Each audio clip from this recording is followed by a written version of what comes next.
The following video presentation is a chapter from my book, The Islamic Antichrist Debunked, a comprehensive critique of the Muslim Antichrist theory. You will find links in the description section to the paperback and Kindle versions. You can also get it for free as an audiobook on Audible. If you sign up for a free trial on Audible, you get to keep the audiobook even if you decide not to continue the trial. Chapter 8, The Mark of the Beast. Walid Shoebat, in his book God's War on Terror, endorses a very unique approach to understanding the so-called Mark of the Beast in Revelation 13:18. Most Bible scholars and teachers have understood the Mark of the Beast in Revelation to be the number 666. Shoebat, however, proposes that John, the writer of the book of Revelation, did not intend for us to understand this mark as a number at all. Shoebat says that John was supernaturally shown the Arabic words for "in the name of Allah" and a picture of crossed swords when he was writing Revelation 13:18. John then supposedly wrote down these Arabic letters and symbols just as he saw them. Later generations of scribes, however, apparently misunderstood John's intentions due to the Arabic symbols resembling the Greek letters chi, psi, and sigma. These scribes wrote the Greek letters instead of the Arabic symbols when making subsequent copies, and since the Greek numbering system is based on letters, scholars mistakenly believe the Mark of the Beast to be the number 666. Contextual problems. I want to begin with the argument that the context of this passage does not support Shoebat's thesis. The verse in question reads as follows: "Here is wisdom. Let him who has understanding calculate the number of the beast, for it is the number of a man. His number is 666. Revelation 13:18. Notice the words calculate and number in the above verse. These are words that are quite blatantly telling us that we are to look for a number. Because we see phrases like "it is the number of a man" and "his number is," it would seem that John was well aware that he was intending the reader to understand the mark as a number. Shoebat says the following about this problem in his book, quote, "Now consider the alternate translation that the Allah theory could produce. The Greek word sephizo, translated above as count, can also quite naturally mean reckon or to decide. Likewise, the Greek word arithmos, translated above as number, can also mean an indefinite number or multitude. Multitude in the case of more than one, such as a multitude of people. With this in mind, consider the following translation, as it makes very good sense. Here is wisdom. Let him that hath understanding reckon or discern the multitude of the beast, for it is the multitude of a man." That is, Muhammad and or the Mahdi Antichrist and his multitude are identified through the following: "in the name of Allah" and the two swords, or jihad. Let's start with the word sephizo, which is often translated as count or calculate. Shoebat says that the word can simply mean to discern or decide, and doesn't necessarily have to do with counting anything. Sephizo is a very rare Greek word in the New Testament. In fact, the only other time it occurs in the Bible is in Luke 14:28, where it says, "For which of you, intending to build a tower, does not sit down first and count, sephizo, the cost, whether he has enough to finish it?" Here, the word is obviously used in the sense of counting. Jesus is talking about a man counting his money to see if he has enough to finish a building project. The word sephizo is never used in a general sense, as in to discern or decide or reckon. The Greek language has a much better word for that, dokimazo, which is used quite often in the Bible. And if John had meant to simply say reckon, decide, discern in the sense that Shoebat is using it, he almost certainly would have used the word dokimazo. Shoebat says that the word sephizo, calculate or count, quote, "can also quite naturally mean reckon or to decide." In other words, he says it can be used without reference to numbers or counting at all. I can only imagine that Shoebat looked at some Greek lexicons, like Strong's or Thayer's, and simply saw the word reckon and decide, but failed to read the full lexicon entry carefully, because these lexicons clearly define the word as related to counting something. Thayer's entry for Sefitso says, to count with pebbles, to compute, calculate, or reckon, to explain by computing, commonly and indeed chiefly in the middle in the Greek writings, to give one's vote by casting a pebble into the urn, to decide by voting. The word reckon in the lexicon entry above is expected to be understood as being synonymous with the other words in the definition, like compute and calculate. Reckon, in this case, is limited to reckoning as it relates to counting. Similarly, notice that in the discussion of how the word was used in other Greek writings, that Sefitso meant to decide in the sense of deciding by voting, which is related to counting.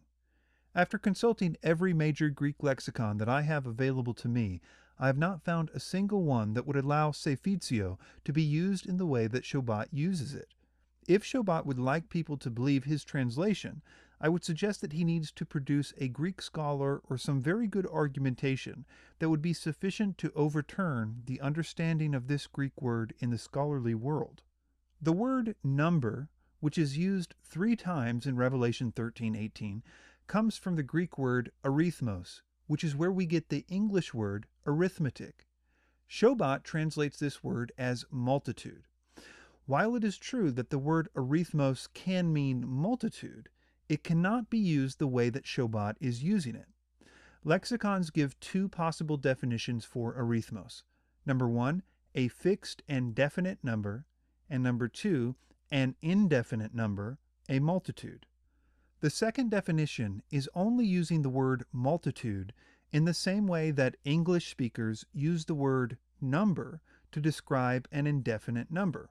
For example, there are a number of cats over there, or the number of homicides in the city has risen alarmingly. One way to show that Shoebat's translation is not possible is to first show you that the Bible already has a word for multitude when it is used the way that Shoebat is using it.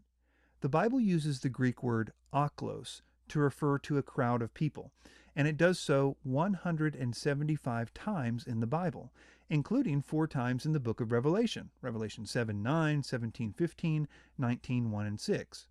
When aklos is used, it is always used to describe a group of people, never anything else, only people.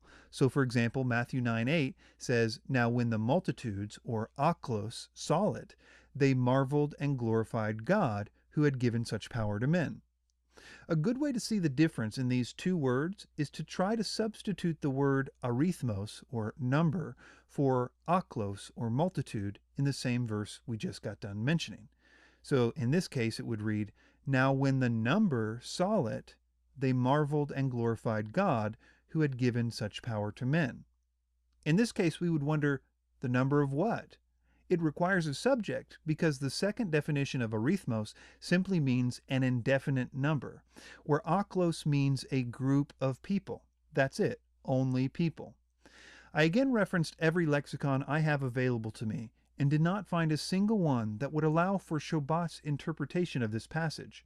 When Walid Shoebat says a Greek word, quote, can also quite naturally mean something else, he needs to give some significant reasons to believe him, especially considering that the reference material disagrees with him. Shoebat, in an attempt to justify his translation of Revelation 13:18, says that the Restoration Scriptures True Name Edition translates the passage in an almost identical way as him. That leads us to a pretty interesting story. The Restoration Scriptures True Name Edition is a translation put together by one man, a Messianic author and pastor from Florida named Moshe Koniuchowski. Koniuchowski has many sermons that preach almost verbatim the theories of Walid Shoebat, including Shoebat's Mark of the Beast theory.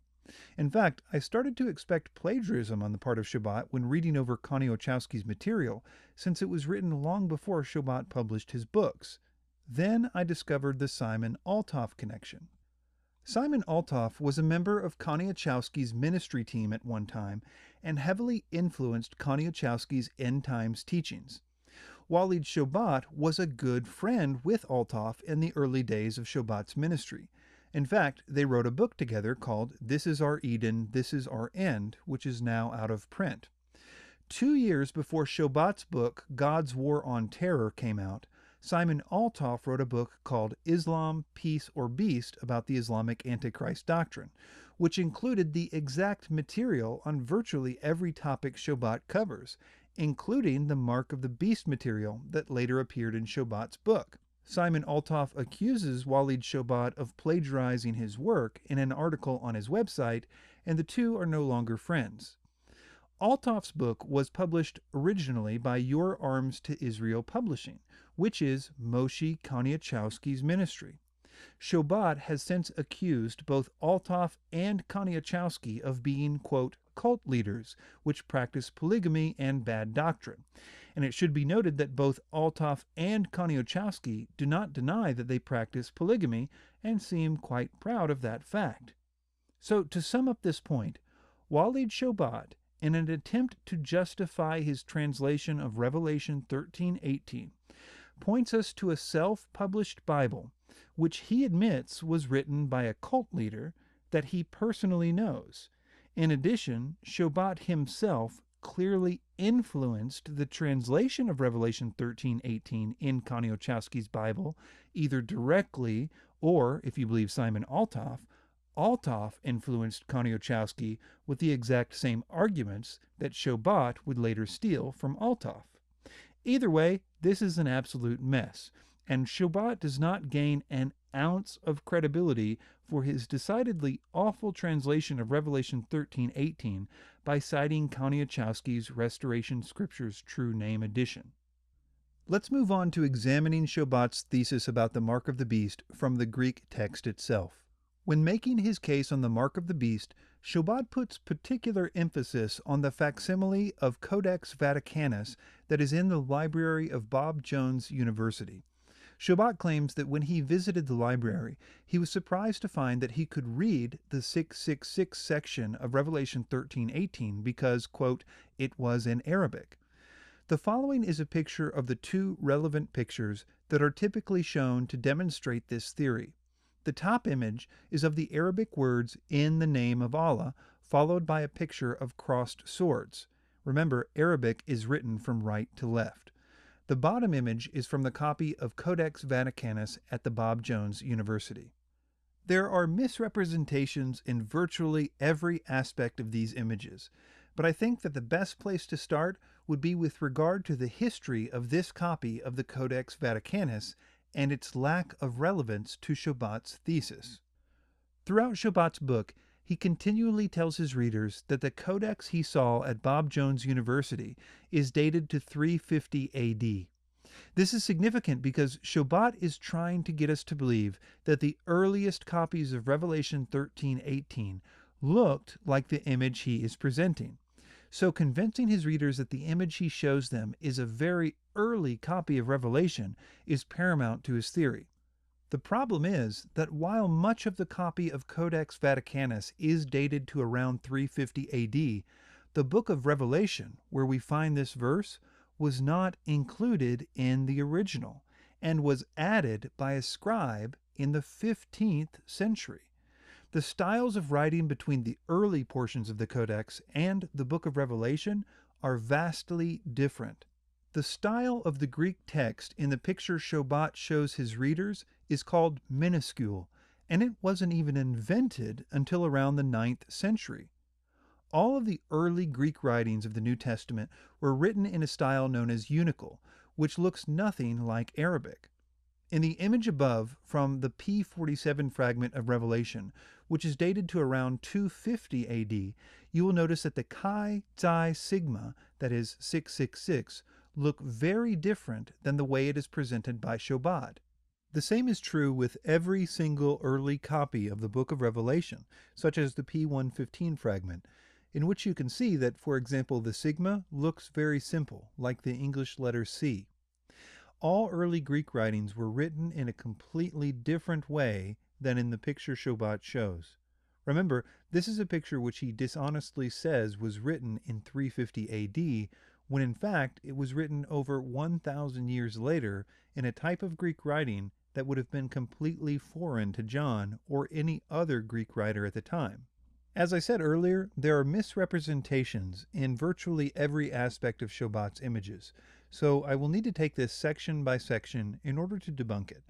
I will start with the Greek letter chi, which Shoebat says is really a picture of crossed swords. It should first be noted that there's no actual correlation with chi, which looks like an X, to any Arabic letter or word. When Shoebat says he was surprised he could read this section of Revelation 13:18, he couldn't have been referring to the letter chi, since there is no Arabic letter equivalent to it. Instead, Shoebat claims that John was shown a picture of crossed swords by God, which he says is used universally throughout the Muslim world to signify Islam. So the first thing that we must accept if we are to believe Shoebat's theory is that God showed John a mixture of Arabic words as well as a picture to John. It seems more likely to me that Shoebat, when finding no way to incorporate the letter chi into Arabic, had to resort to claiming it was a picture instead of an Arabic word. It is obvious that Shoebat would really need to emphasize the universality of the crossed swords relationship to Islam in order to make this theory coherent. But the crossed sword symbol is far from a universal symbol of Islam. In fact, most jihadist flags, banners, and badges don't contain any swords at all. Some of them have only one sword, if any. There are a few that have two crossed swords, but only an extremely small minority of those contain the words "in the name of Allah." The most common Arabic phrase on Islamic insignia is the Shahada, which says there is no God but God, and Muhammad is the messenger of God, and it looks nothing like the Greek symbols for chi, psi, and sigma. One of the many reasons that Shoebat sticks to the version of Revelation 13:18 produced by this 15th century scribe is because of the way that that scribe wrote the letter chi, which is different than other scribes. It should be noted that with Greek minuscule texts in the 15th century, it was common for scribes to have their own unique style. This particular scribe wrote the letter chi with the flourishes on the bottom two legs of the X, which made it possible for Shoebat to claim that they were sword handles. There are two problems with this. The first is that this is how the scribe wrote the letter chi in all the other instances of the letter in the book. See picture above. There is nothing unique about the scribe's letter chi in Revelation 13:18 than any other instance of the letter chi. He didn't add sword handles just to this verse, but apparently he added sword handles every time he wrote the letter. The second problem is that this scribe's particular style, when writing the letter chi, putting the flourishes on the bottom two legs, is different than other scribes of the era, see picture below, and indeed is not consistent with how the letter was written at any time, including all the earliest copies of the book of Revelation. If flourishes were to be added to chi, even in the much later minuscule texts, they were almost always on the same line. Shoebat's theory wouldn't work with these images because that would mean that one of the swords in the picture consists of just two handles, while the other is just two blades. We will keep running into reasons why Shoebat must stick to this particular 15th century scribe's version of Revelation. Let's move on to the next letter, the Greek letter psi. Shoebat says that the Greek letter psi in Revelation 13:18 corresponds to the Arabic word for Allah. The first thing to note is that this is not how psi was written in John's day, nor is it the way it is written in the earliest copies of the book of Revelation. Notice that the letter is not curvy at all in the oldest copies of Revelation. Psi was originally just 3 lines, but by John's day had developed into more of a jagged zigzag form. It would not be for almost another 800 years before the letter psi began to be written with the curvy fashion that Shoebat shows. The line above psi.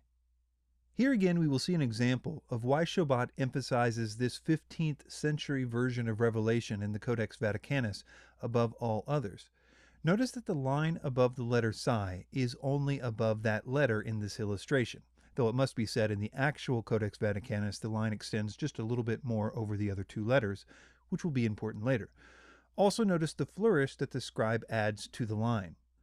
In other manuscripts, the line extends over all the letters in the series, and does not contain the flourish that we see above. As mentioned previously, the Greek alphabet doubled as the Greek numbering system. To avoid confusion, Greek writers would draw a line above the letters that were intended to be read as numbers, with the line clearly extending over all the letters and without the flourish. Shoebat's theory is wrong because in the oldest versions, this looks nothing like the word for Allah when the line designating the numbers is shown in the correct way. Upside down Allah. Another thing Shoebat has to do in order to make this theory work is turn the word Allah on its side and then display its mirrored image. Here's how the word Allah is written in Arabic, and then you can see if it's turned 90 degrees and then its mirrored image. It seems very unlikely to me that God would show John the word for Allah flipped on its side and reversed.